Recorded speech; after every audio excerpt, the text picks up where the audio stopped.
kita akan coba lihat kira-kira matematika ngelawan COVID itu sebenarnya bisa apa aja sih kalau tadi dari pendidikan gitu ya. Ini mungkin kita dari segi riset kali ya.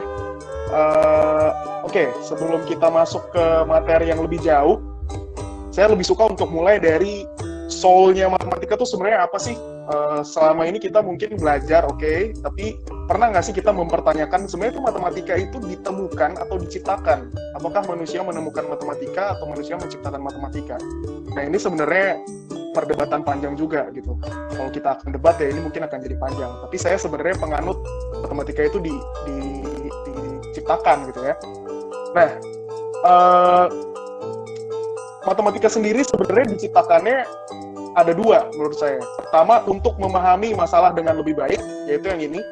Jadi matematika itu sebenarnya adalah instrumen untuk kita bisa memahami masalah dengan lebih baik. Misalnya tadi yang udah Pak Ridwan Aziz juga udah bilang gitu ya. Satu lagi adalah menyelesaikan masalah. Misal tadi dengan contoh anak SMA mencoba menyelesaikan masalah kira-kira produksi masker seperti apa. Nah, matematika sebagai tools bisa juga dipakai untuk menyelesaikan masalah COVID, pasti bisa dipakai.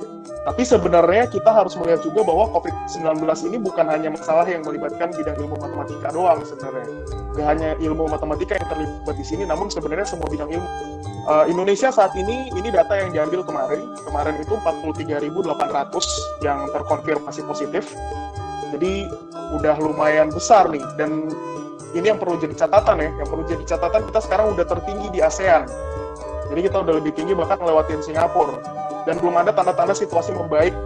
Tapi dengan adanya urgensi ini, ya bantuan dalam bentuk apapun dibutuhkan. Kontribusi dalam bentuk apapun juga sangat penting gitu ya.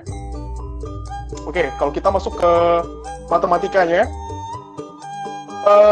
ini hanya beberapa yang saya ambil ya. Jadi ini perlu jadi catatan. Ini saya coba nanti akan bahas beberapa di bidang epidemiologi. Jadi matematika kontribusinya di epidemiologi gimana, di ekonomi gimana, teknologi gimana, dan